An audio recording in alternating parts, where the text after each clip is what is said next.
एक समय की बात है। एक गांव में एक ब्राह्मण अपने परिवार के साथ रहता था। उसके परिवार में वो, उसकी पत्नी और एक बेटा था।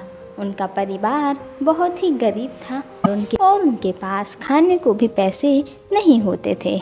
ब्राह्मण की पत्नी बहुत चालाक थी और लालची भी थी, इसलिए वह रोज ब्राह्मण को भिक्षा मांगने के लिए कहती थी, पर ब्राह्मण उसकी एक भी बात नहीं सुनता था और घर में अपनी भक्ति करता रहता था।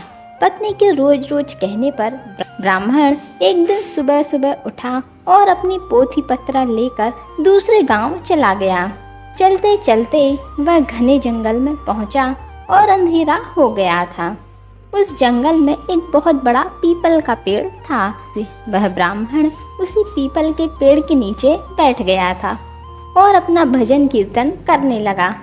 सुबह होने पर जब वह उठा तो उसने पास के सरोवर से स्नान किया और दूसरे गांव फिर से चल दिया।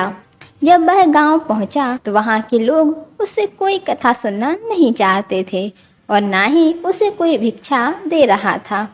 वह ब्राह्मण दुखी होकर फिर से उसी पीपल के पेड़ के नीचे आकर बैठ गया। वह पीपल का पेड़ बहुत ही बड़ा था। उस पेड़ की जड़ में एक बहुत बड़ा सांप रहता था। वह ब्राह्मण उस पेड़ के नीचे बैठ गया और सोचने लगा कि मेरी कथा कोई नहीं सुनता है, और वह सोचता है क्यों ना मैं इस पीपल के पेड़ को ही अपनी कथा सुनाता हूँ।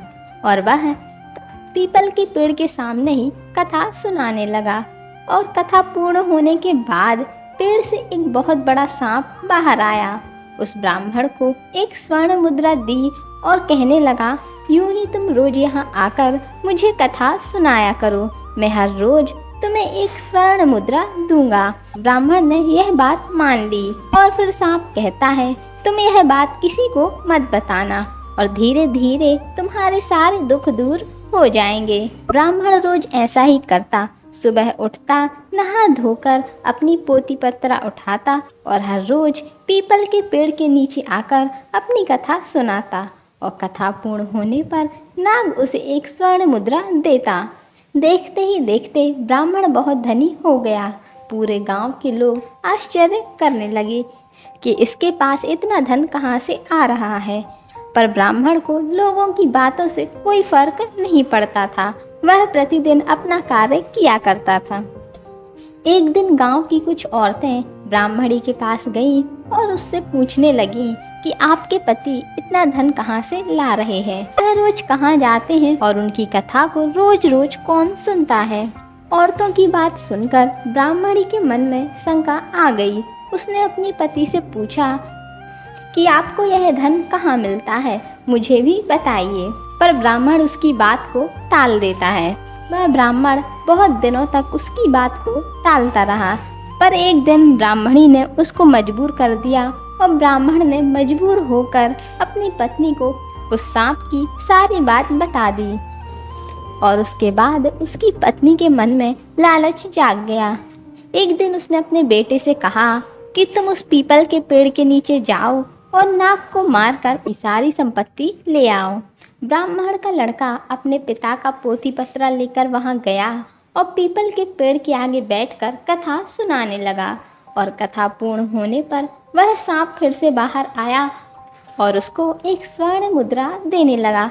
तभी ब्राह्मण के बेटे ने कुल्हाड़ी से नाग पर प्रहार कर दिया और जिससे सांप की पूंछ कट गई और सांप ने भी पलटकर लड़के के ऊपर वार किया और उसने उसको डस लिया, जिससे लड़के की मौत हो गई।